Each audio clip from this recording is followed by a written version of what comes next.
Hello everyone, welcome to the awesome Southwest WA branch. For our technical talk this evening is a talk that is jointly sponsored by the Geoscience Society as well as the Southwest branch. Today is our first face-to-face meeting that we've had since COVID in last March, and it's great because this is being going to film as a live webcast with a difference in that we have a live audience. And what we're going to do is we're going to take questions from both the live audience and those on the webcast can type into the chat box or the Q&A box, depending on what you have, and we will deal with the questions at the end of the talk. I'd like everyone to hold off on asking till the end of the talk. I'd also like you to note the slide number, which is in the bottom left-hand corner of the slide. And so when you have a question, if you want to reference that slide number, that'll make it a lot easier for Bob to answer your questions. I would now like to take this opportunity to introduce Bob. Bob is a Tasmanian, don't hold that against him. He's a graduate of Launceston Matric College and of Melbourne Uni.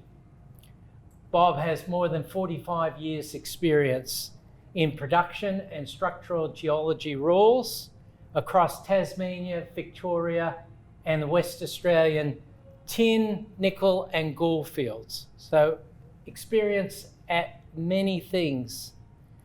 Bob has published about 25 papers on structural geology and aspects of economic geoscience. Bob has also self-published about 45 papers in the area of structural geology and mineralisation of Australia, China, Russia, North America, and Antarctica.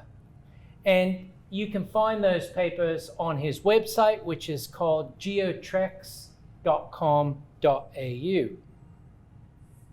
Bob's proudest achievements is in the assembling of teams that have successfully restarted and extended, reinvigorated many of the old mining fields across Australia.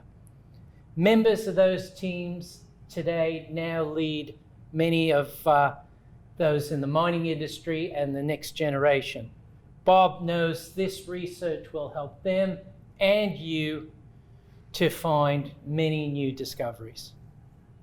Bob joins us today to present his latest paradigm-changing research into the evolution of Africa using structural geology. He will present his findings on the relationship between mineralization down to the 400-kilometer depth and connect that to these deep structures on how to target mineralization using them. He will finish with a totally new approach to plate tectonics and a hypothesis that is fully backed up by this structural geology research. Ladies and gentlemen, please join me in welcoming Bob to share his latest research on the structural geology of the African continent.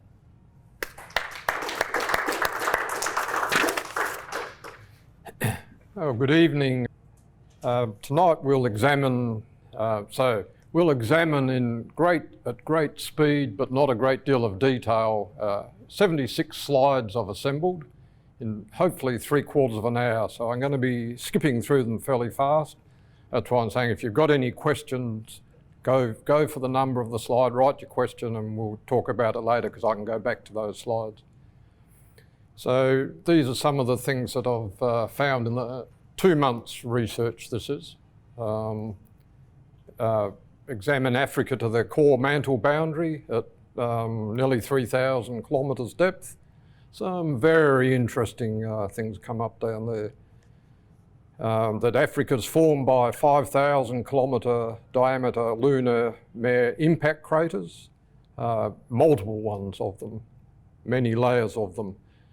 Creating a 600 kilometre deep lithosphere that was formed 4.1 to 3.8 billion years ago during the Late Heavy Bombardment. I'm going to question, with very good evidence, the current mechanics of the formation of early Earth and plate tectonics. So what you're actually seeing has never been seen by any geologist on Earth at the moment. I'll explain that as we go through. New exploration targeting regimes dropped out of my last 3 or 4 years' research. Why do we need research? Well, not going to say we're going to run out of metals, but boy, oh boy, they're going to get very expensive if we don't find some soon. And the focus of the research basically is to find new mineral fields through good, innovative science. This particular talk is on Africa, which is in the centre there. The African craton, or African cratons, sort of 15,000 K across, sort of 5-6 times the size of Australia. And I'll be tying it into the work I've done in all the other continents around the world. Data sets I've used in this African research. So I've used, starting at the top, Landsat, Google Earth 2020, world seismic tomography from DIAS Geophysics, very broad scale stuff, but you can really get some good structures out of it. Tomographic plans, 2 sets of them, one set down to 300 kilometres and another set down to 400. And the tomographic sections. So these tomographic sections, I mean, nobody's done anything that gives this type of detail and the sections. And then the last one effectively is a section through Africa right across to the Pacific through South America. So I'll finish with that one. So how do we get structural detail out of fuzzy images? How do we look beneath the surface? So I've actually dropped the mines onto the Landsat plan, and well, I think even a blind person could see that there's some sort of pattern there. There's rings and hollow areas where there's nothing, and there's lines of mines. Going to try and find that pattern, and if we can find the cause of that pattern, we can actually start to project where we might find more mines. So, geologist's dilemma. How can we find out what lies between the surface? So, objectives and methods of enhancement of fuzzy images. My method of enhancement actually started as a sampler geoassistant in Tassie back in '68. And my first job was with Western Mining, and at that point I was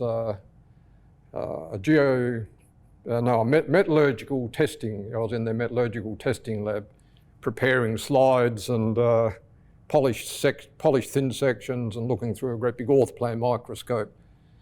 And I would use exactly the same techniques as we did in thinning out thin sections so you could actually see things on them. Look at a hunk of rock, you can't see anything. Look at a thin section, you can see fantastic detail.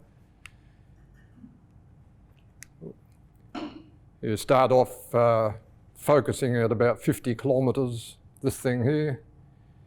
You gradually refine it until you get down to a field of plus or minus 5K, I estimate, is about what I can get the detail on in this map over here.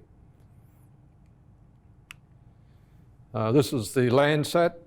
It's after the enhancement. Well, I can enhance it in whole heaps of different ways, but this is basically to show linear structures. You can still see circular structures in it.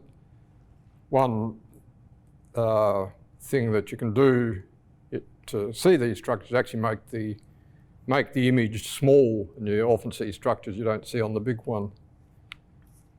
You'll overlay the mines onto that, and the actual mines, well, first time I saw this, nearly fell off my computer stool.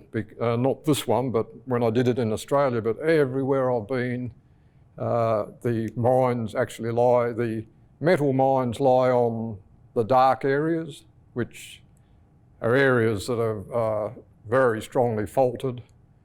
However, when looked at the diamond mines, they all sat on the light coloured areas. So there's a targeting tool right for the start. You'll see versions of that plan right down to 400k. Can also see that the mines at the surface lie around the Congo craton, right around the outside edge, pretty slavishly. They're also very thickly clustered where you've got a lot of rings and linear structures together. However, these Landsat rings don't correlate really at all with the surface geology. Certain sort of domains of geology sit within them, but the edges don't correlate with anything. However, the mines correlate a lot better with the geology than the rings do. So my estimation is these rings actually don't form on the surface. In fact, there's nothing that could form those rings on the surface. We're talking at 3,000–4,000 K across some of those rings. There's no shock structures on anything apart from little ones like Vrida Fort. So they definitely didn't form on the surface. So I've done a lot of work in the Australian Yilgarn, done heaps of beautiful trips out and looked at all the granite rocks to find out the secrets of the rings. That's the Yilgarn from Payne's Find there, or Mount Magnet, Plutonic, across to Gruyere, down to Tropicana, down to Nova, across to St Ives and up through there. So over that whole area I've actually done lots of field trips, apart from all the ones I did in my geological work, and I found that the strong dark rings on the ground comprise increased faulting and intrusions, increase in or decrease in vegetation, increase of iron most importantly, and in the wheat belt you can actually see that when you walk across the fields, and generally elevated topography. And most importantly, 90% of the gold, but by default, the big mines lie on these rings, pretty much on those rings I've got there. I won't go into that in too much detail. So that's other expressions, 90k across there, 150, seen in all sorts of different data sets.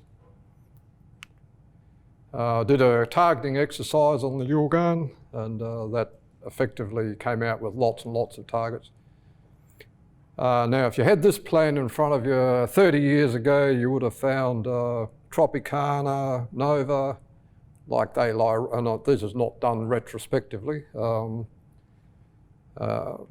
Plutonic, De Grassa, you would have found all of those because they lie in the prime areas. Now, there's nothing in this geoscientific literature, anything like this done from Landsat. So if you get your plans, just get Landsat of your areas that you're looking at and do this enhancement, you actually will bring up a lot of targets.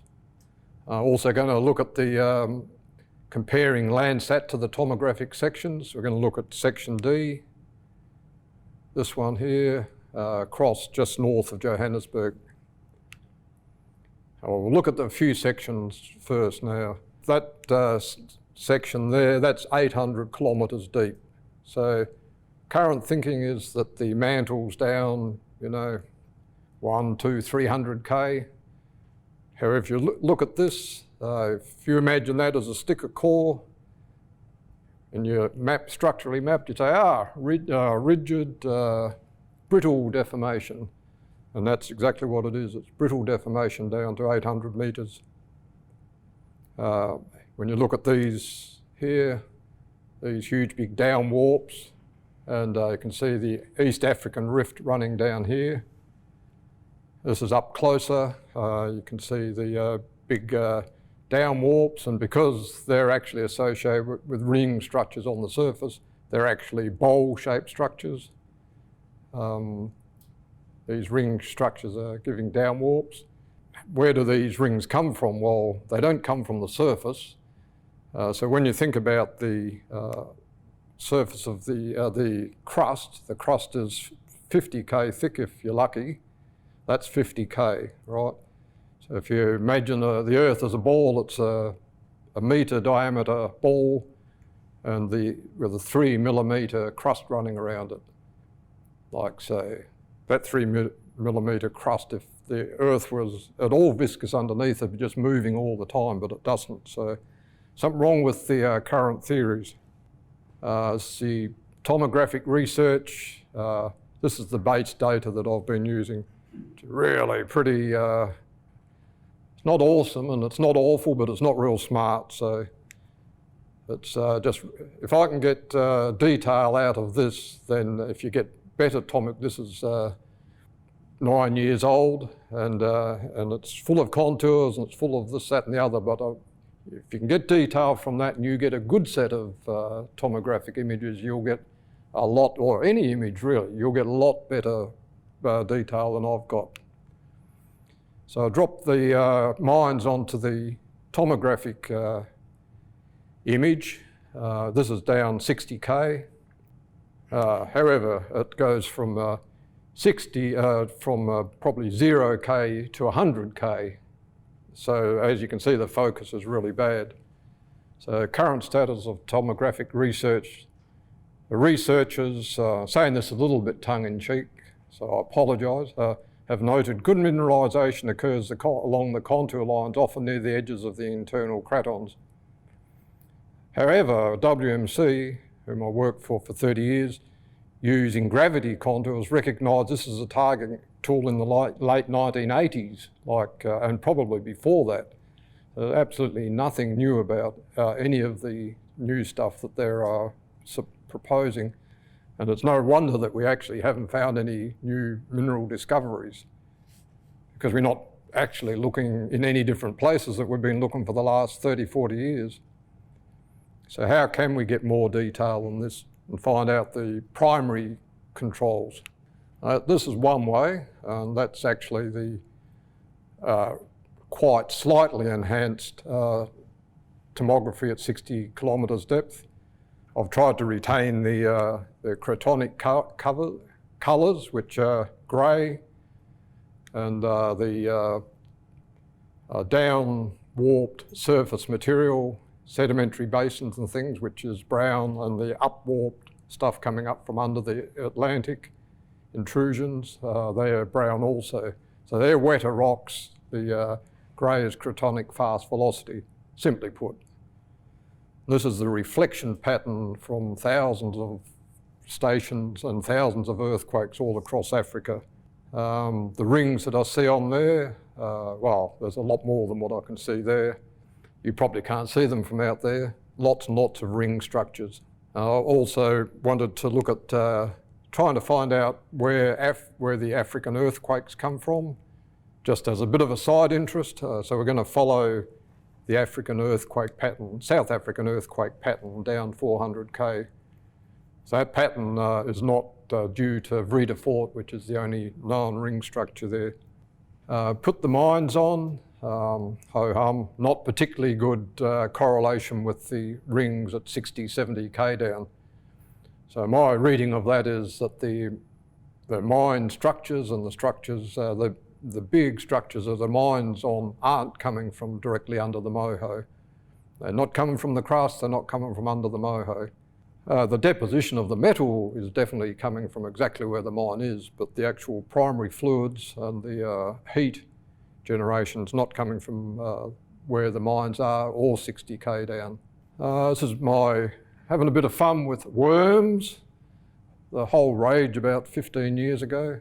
I figured how to get them on ER Mapper, and I figured out how to get them on the program I use now, which is PowerPoint. You don't need any $30,000, $40,000 geophysical package to get much, much better results than the geophysicists can actually get with packages that cost a fortune. So in this, you can see areas, circular areas, you can see big, long, linear structures. I've just drawn them on, plot the mine on, and what immediately jumped out at me was the diamond mines sit right in the big majority of the diamond mines sit right in between these east-west structures and on the east-west structures. Even there's an east-west one run through there, which is possibly what you expect because diamond mines are very young as a rule. They're some up to a couple of million years old, but most of them are 100 to 200 million years. So to expect them to be sitting on late structures. So there's a targeting tool for you. I'm not going to do much on the targeting because I hope that geologists will actually grab hold of this data, learn how to use it themselves and do their own targeting. I haven't got enough time. So cross sections through Africa compared to the 60-kilometre depth. Dwell too much on that because we saw it with the others. They've got the rift. Rift sits down through there and these big bowl-shaped structures. This is, so I've chopped the top off at 60K. That's the thickness of the crust sitting on top, that grey line running along there. Interesting thing is that the African rift, very distinct pattern, and what I've called the Central Saharan rift, incipient rift or failed rift. They go down to about 400K. Exactly the same pattern on the surface as what you see in the section on both of them, and then they stop, and you've got effectively just brittle deformation underneath. Another confirmation that this data is absolutely most likely, probably real, is that very well-known 660-kilometre seismic discontinuity shows up on every section, including the orthogonal ones. So all through this I've been checking structures to see whether the structures in plan line up with structures in sections. So you might end up, say, with hundreds of structures in plan and hundreds of structures in section. And well, here's one case where you've actually got a double fault coming down through there, and then it joins a double fault that sits in the basement.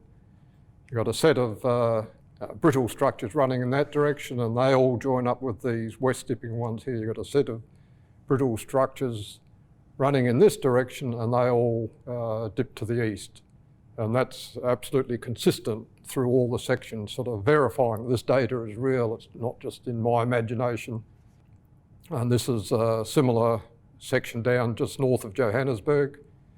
That's the East African rift. You can see the big structures running down. You can see the gold bearing, or the fluid passageways, I guess, 800 kilometres high, coming right down from the bottom there.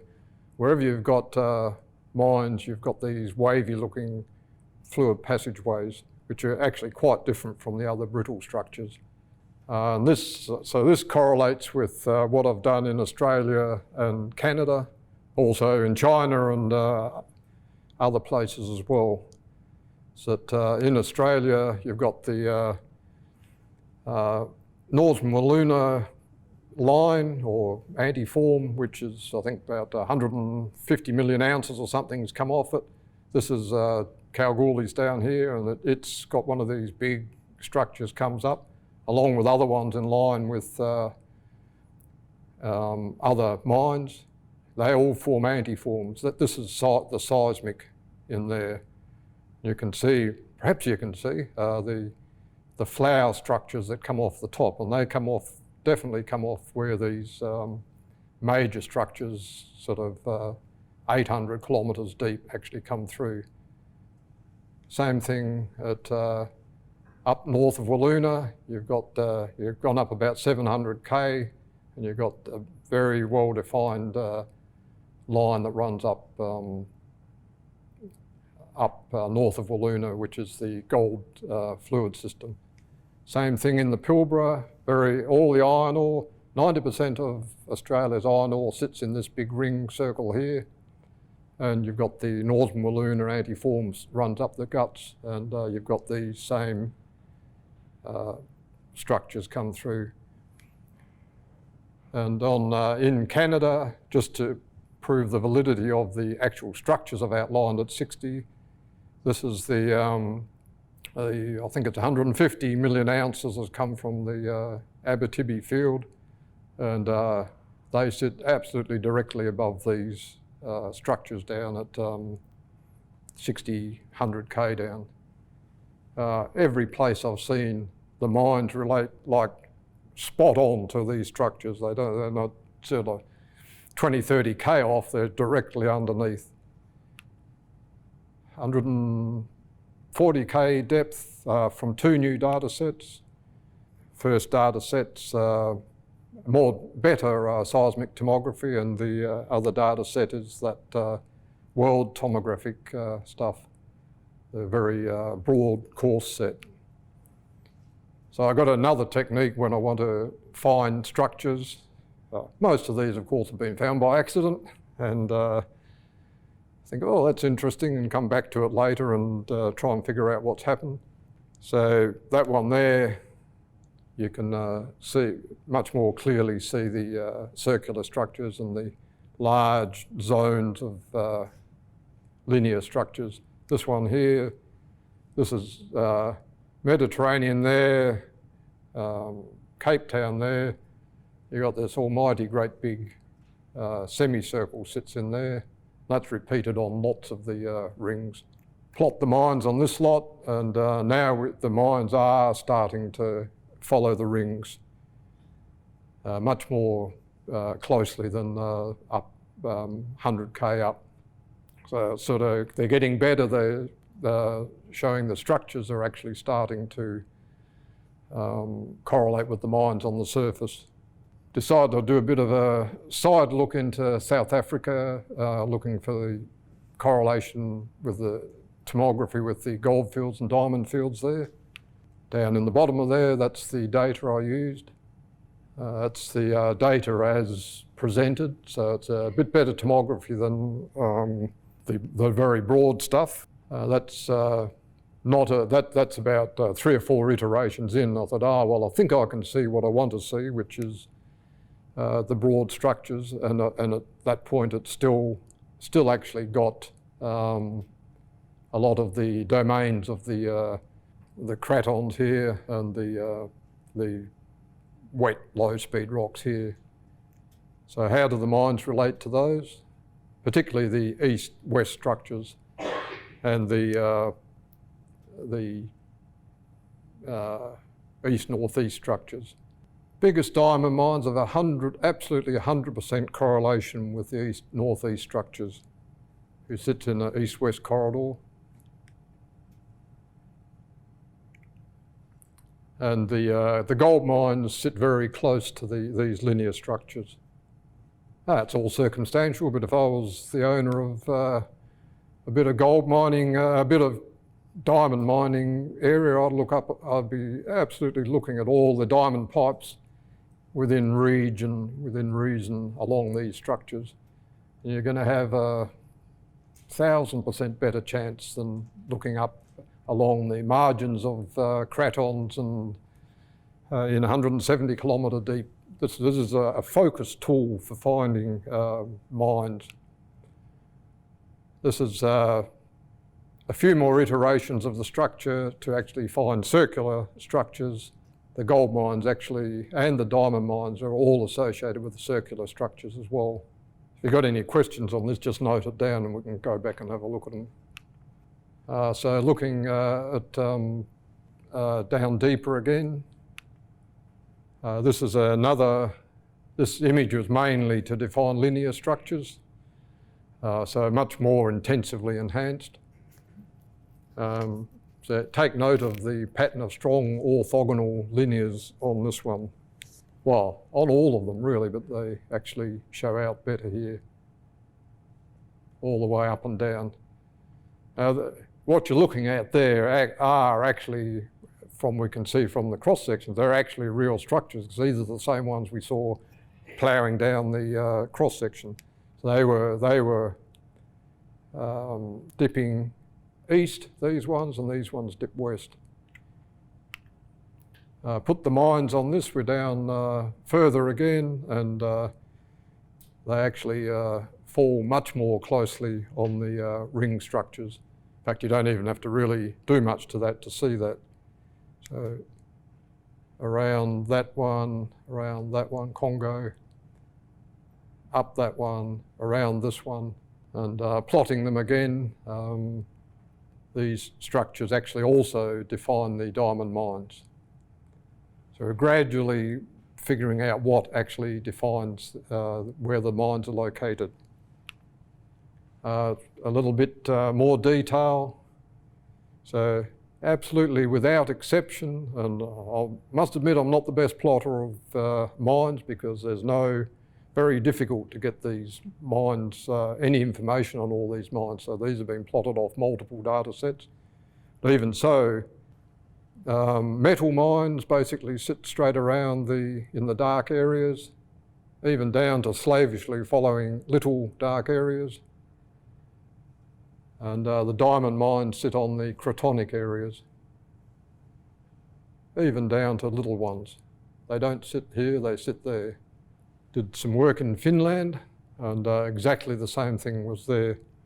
The nickel mines followed early structures,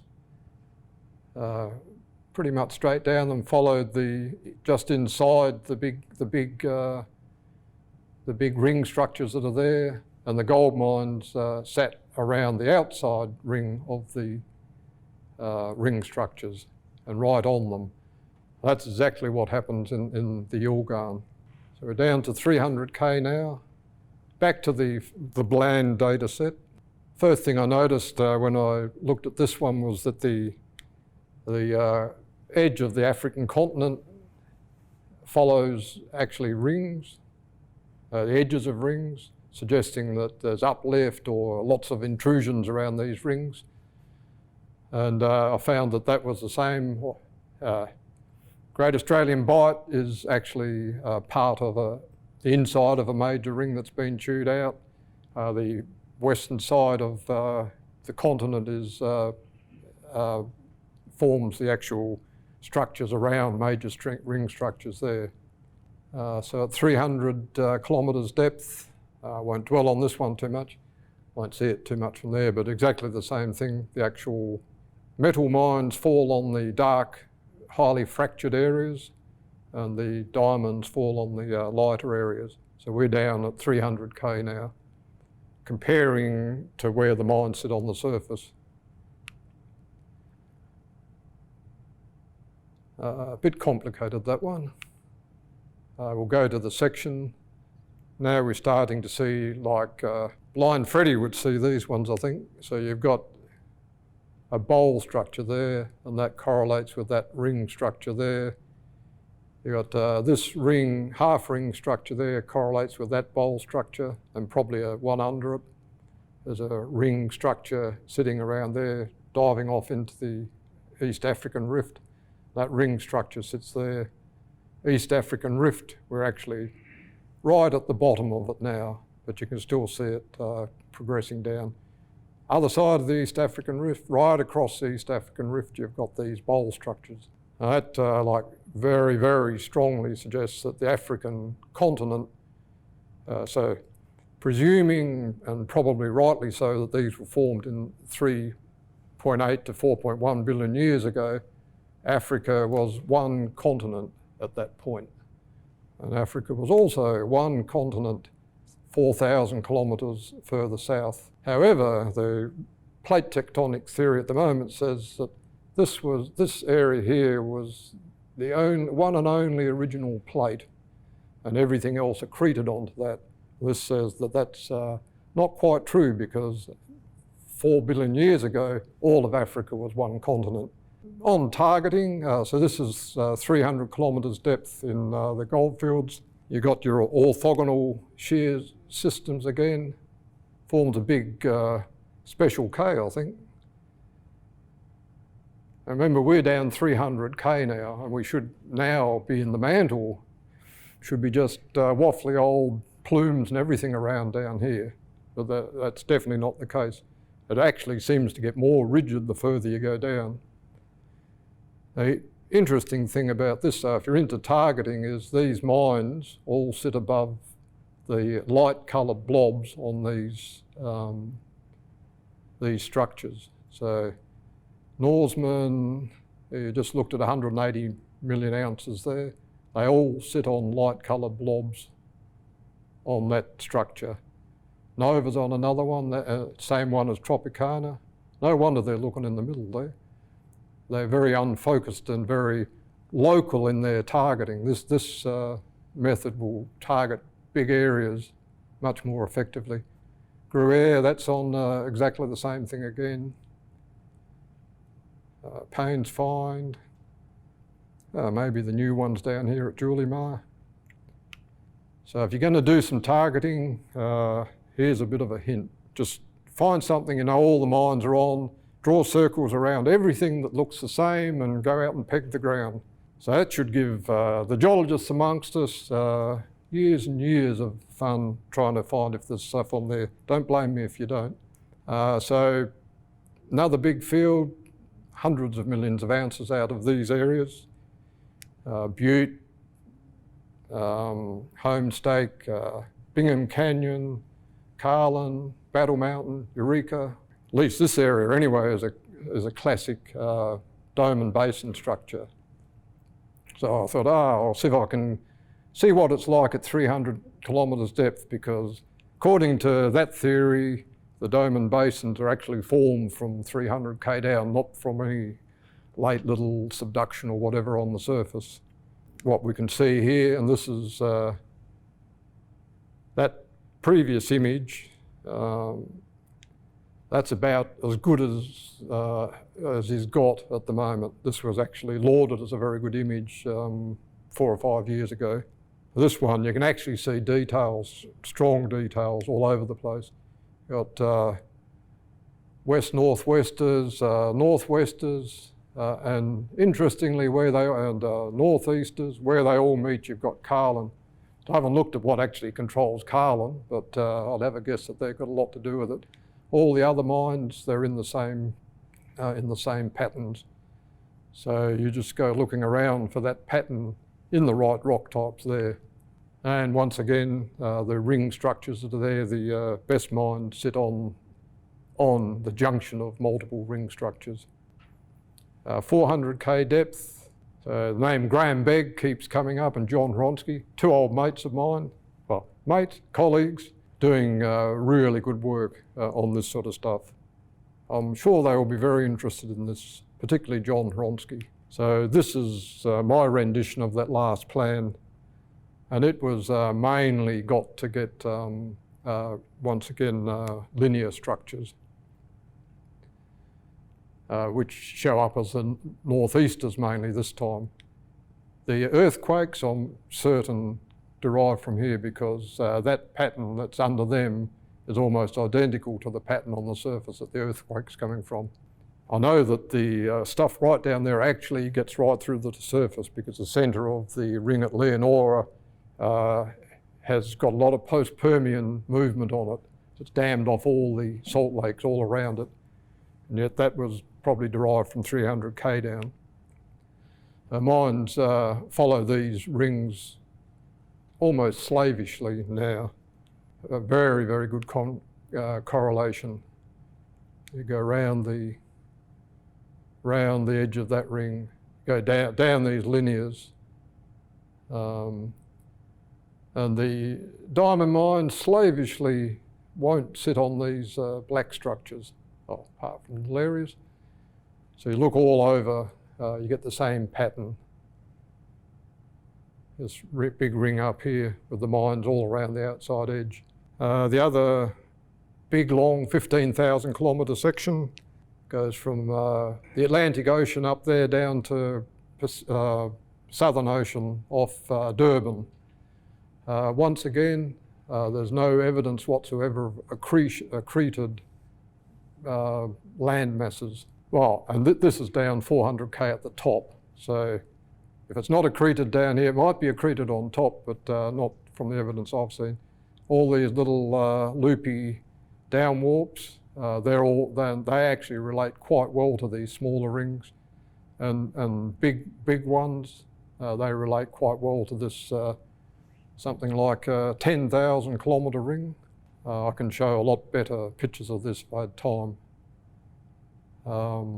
Once again, and all the way from here to here, the 660 kilometre seismic discontinuity showing up, and it doesn't suddenly ramp up or disappear, and there's all brittle structures. There's enough mines amongst these mines to actually know that this material here is actually, well, at least over 3 billion years old in most of it.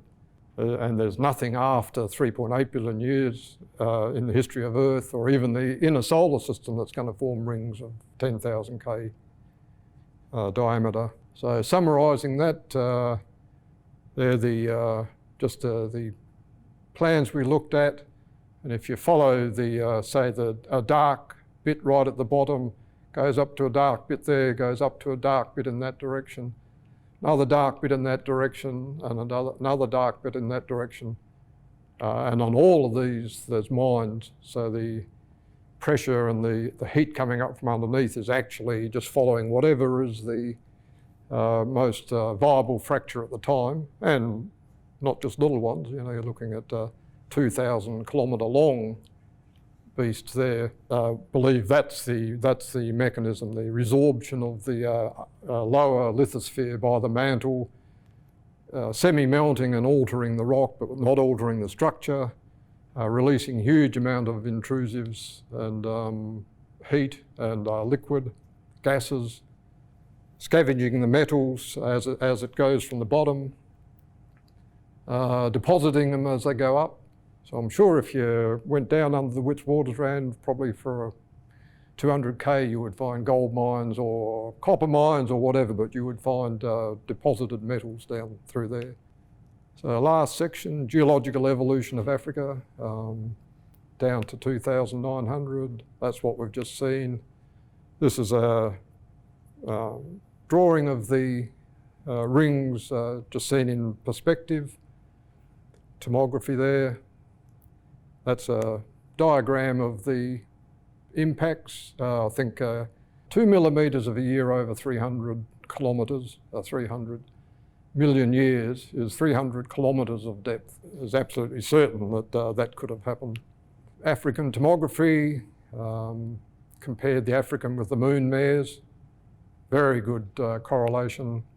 We've already gone through most of these. What event caused them? The only world-shattering event's the Late Heavy Bombardment. When? Well, earlier than 3.4 billion years, because that's the earliest ore bodies that are actually sitting on the rings. And also low under the Moho, caused by Late Heavy Bombardment. Quickly look down to the core. Now this one absolutely should not be under the current plate tectonics. You've actually got brittle structures which follow these brittle structures we've been looking at in detail all the way from the surface.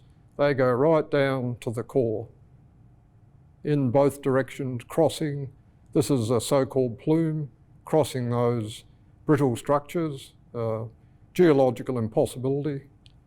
That's interp of it. It's a lot of soul searching to be done on the current theories of plate tectonics. How can an area of 15,000 K long and 10,000 K wide move around the Earth and still retain its geology and not have twisted? So now we'll quickly look across to the Pacific Ocean. This is a 3D diagram.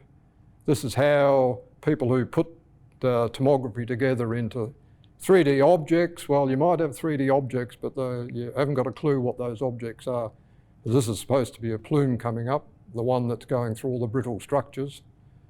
And if you plot what I've seen up, you've got brittle structures. The ones we just saw all the way through there, they're all the way across, maybe a bit in the mid-Atlantic, they disappear, get across to South America, they're there right from top to bottom again. And that's pretty much it. Takeaways, learn this, if you're a geologist and you actually want to earn your company or yourself a bit of money, learn how to do these detailed images. Start in PowerPoint, good idea, costs nothing. Use the detail to get them to get better 3D structural geology. The 3D structural geology that's presented to you at the moment in tomographies really is not 3D structural geology, it's 3D objects. Develop exploration targeting ideas and define prospective areas. Then go out and find the big ones. So next talk will be on South America, same deal, which I have not looked at all, so could be interesting.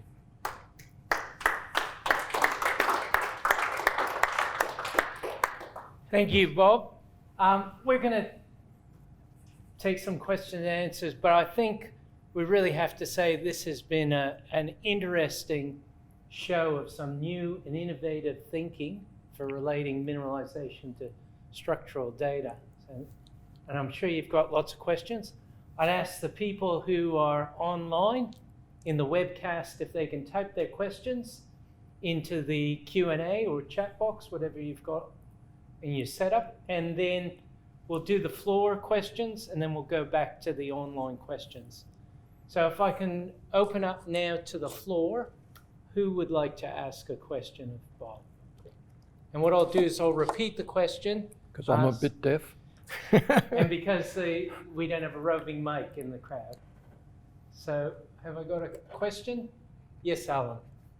The question from Alan is there an optimal depth that you can model, or do you go through all the different layers and examine them and then assess the depth? Yeah, I did most of this as a blind, whatever they call a blind thing in medicine.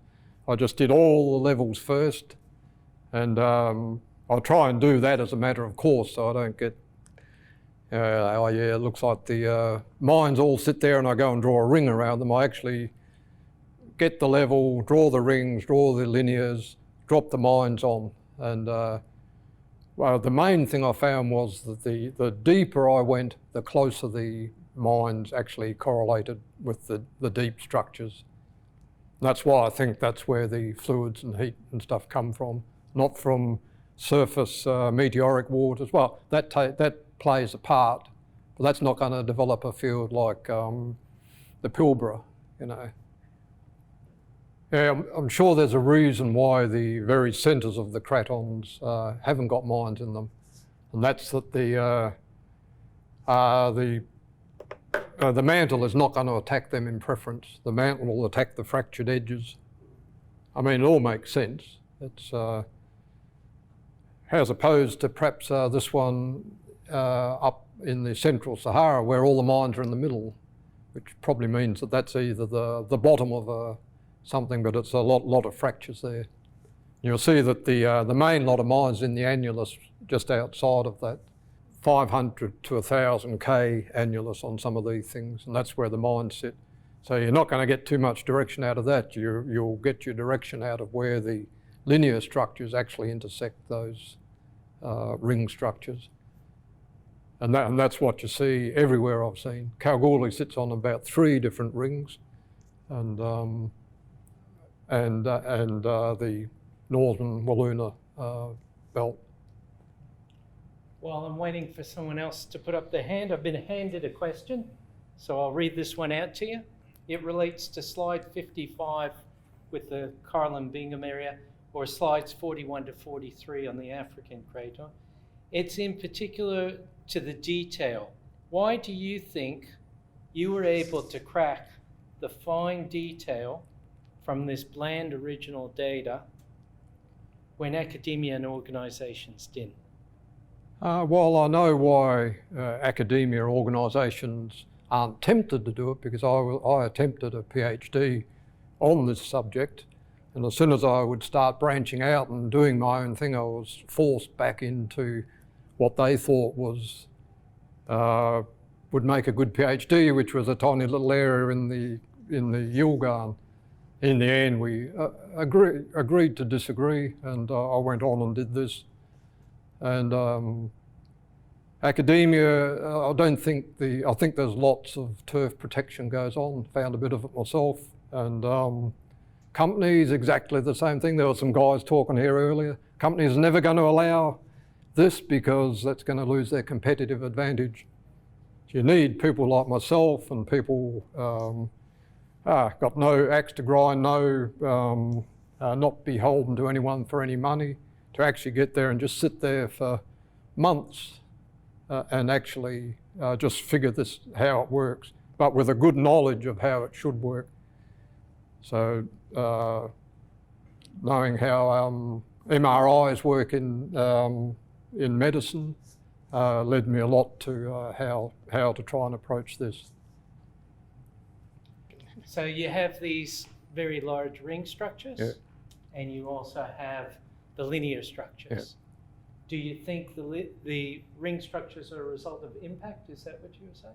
No, when the linear structures are a result, the linear structures are a result of the ring structures. The linear yeah, no, I structures got are a it, result. Yep. No, I think looking at as you go through it, so in this one, the linear structures, they just cut straight through the ring structures. Early linear structures are affected by the rings. So the whole early period of Earth, you've had the what Tim O'Driscoll called the Tethon twist, and which is what you see on all the inner planets. The actual planet is twisting, breaks first around the equator, then it starts breaking around in 45-degree angle to that. And that would have been happening earlier. Earth has always, probably apart from the very first bit, but at least since the 4,300 million years ago, has been covered by water. So it's been cool on top. So the Earth was forming linear structures. The heavy bombardment came, formed the big craters independently of the linear structures, and then they stopped, and then the linear structures just kept happening. Do I have another question? So with the gold price as it continues to rise, is there an opportunity with this to look for new deposits? Major deposits, the big ones. Blind Freddy could see there's heaps of opportunity there. I mean, people are already they've found nova. This is defining areas at this level that I would be looking between there and Tropicana and all the way around those ring structures. I've got radiometrics on the surface is absolutely fantastic for defining the same type of targeting tool for the Gruyere area. So the targeting tool varies a lot with what data you've got and what you can do with it. But I mean, a lot of those targets there are in absolutely totally unexplored country. So Bob, if I understand you correctly, are you suggesting that that ring that's going from Nova to Tropicana and Gruyere continues on to Plutonic, and that people should follow that around? That's what I said in 2013, to quite a bit of laughter. And I've been saying it ever since, and every time that I've looked at the data, I find more evidence for these giant rings. And now I've found it absolutely exactly the same thing in Africa. So it's not a little fluke that's happened in the Yilgarn. So this is a worldwide phenomenon that 300, 400 kilometres depth, depending on what the depth the mantle has come up and resorbed the actual lithosphere. That's where you go down to look for the targeting of the new minerals. That's it. Okay. Jason, we'll take one more question from the floor, and then we'll go to the online questions. So Bob, Hold on, yeah. the question is, and Jason's acknowledging, having seen all your hard work at home, what's your final target or ambition with this work? There you go. If you don't do that, you're mugs. That's it. I've laid the groundwork for a lot of this stuff, but anyone who doesn't go out and do what I've done, and I'm not saying you do it the same way, but to get the detail, you've got to get the detail to get the ore bodies. Thank you. What we might do is now head to the online questions. As we go, please join me in thanking Bob again for his time.